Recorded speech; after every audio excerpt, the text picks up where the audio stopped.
Hi,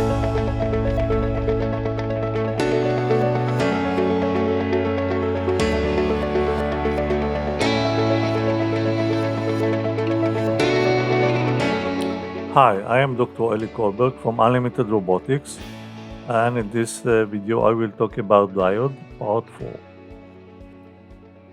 Using p-type material with n-type material creates PN junction.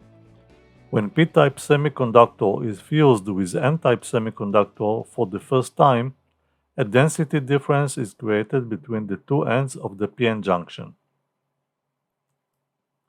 As a result, some of the free electrons coming from the contaminating donor atoms start to cross the junction that was just created in order to fill the holes in the p-type material and by that create negative ions. Next figure presents PN junction. See that there are neutral N region, neutral P region, and area around the junction with donors and acceptors. Since the electrons moved and crossed the PN junction from the silicon of type N to the silicon of type P, they left behind them positive charge ions of donors, Nd, in the negative side.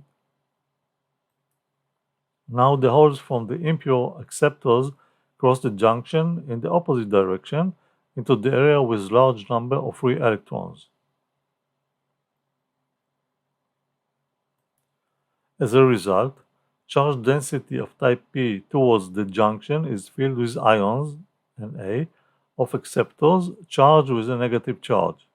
In the same way, the charge density of type N towards the junction becomes positive.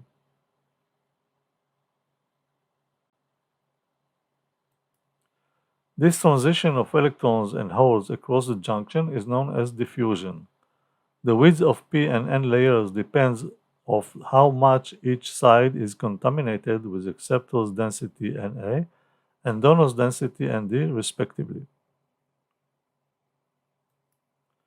This process continues back and forth until the number of electrons that cross the junction has big enough electric charge to repel or prevent from other charge carriers to cross the junction.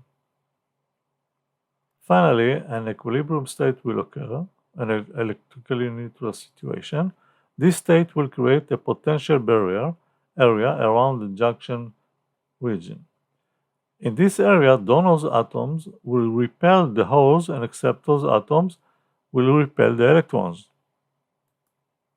Since no free charge carriers can rest in a position where charge barrier exists, the regions on either side of the junction become completely depleted of additional free carriers in comparison to N and P-type materials that are far away from the junction.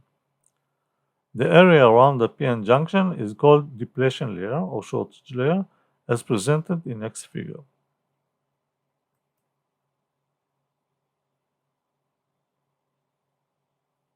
Depletion layer is the area near the junction. That's it for this video. Thank you for being with me. I hope to see you next time. Bye bye.